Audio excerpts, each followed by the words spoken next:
Rusinga is an island located in Kenya. It's known for its beautiful landscapes and its abundance of fossils.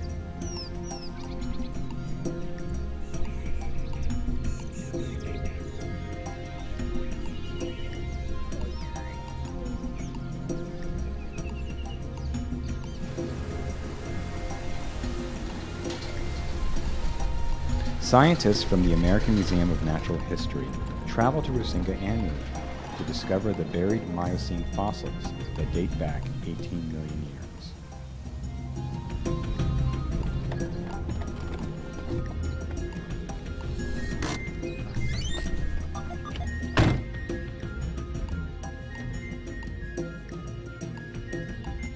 We're at the site of Kaswanga here on Rusinga. It's one of the most important sites on the island.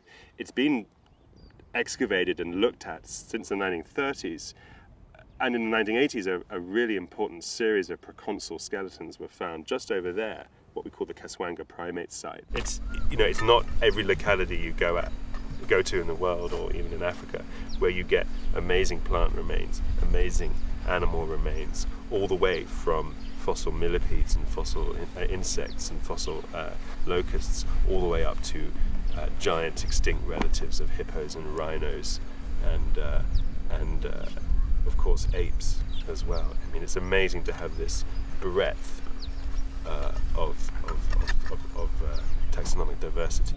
From what you said, Yeah, just really squeeze it. Yeah. So I'm try and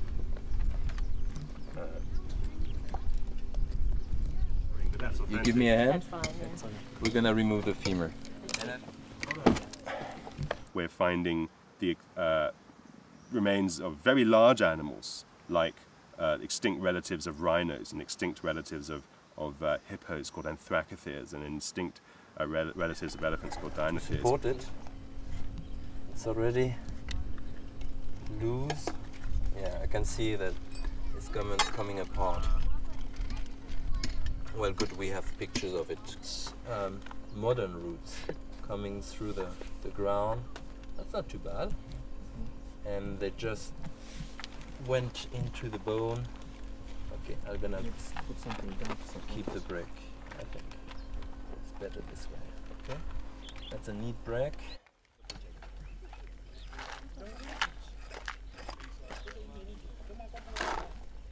Taphonomy is the study of site formation. So it's the study of the geological and environmental processes that contributed to finding these fossils in the context that we find them today. So taphonomy can be anything from the sort of larger environmental process, things like temperature and rainfall influence how fossils form, or it can be a more localized process like gnawing on the bone, a carnivore gnawing on a bone, for example. So the femur that was found seems like it may have belonged to an anthracothere, which is a hippopotamus ancestor.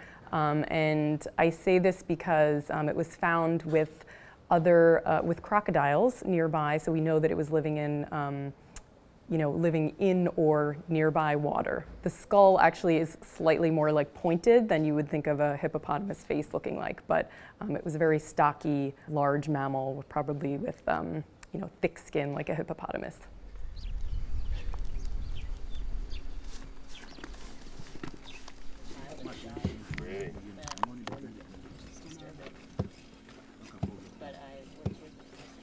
So a lot of things can happen to bones and animals through geologic time, and so it starts with understanding how that animal died. Maybe it was from hunting, maybe it died in a volcanic eruption or something like that, and then how it came to be here. So animals can get scavenged after they die, they can be washed away after they died, and as you can see here we have a real big accumulation of bones, and that's a little bit unusual, so we call that a bone bed, and we're trying to understand why these animals are here right today.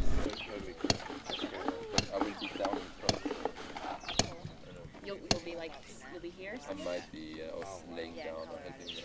The study of taphonomy is important because The fossil record is biased, so it's not a perfect snapshot of something that happened in the past. And the study of taphonomy gives us a clue to what those biases are. So certain things fossilize more readily than others. And so, for example, in the fossil record, we have high abundance of teeth versus other parts of bone. This is not because there were only teeth during that time. This is because they're extremely hard and they fossilize more readily. So to understand the biases in the fossil record will give you a clue to how to interpret it.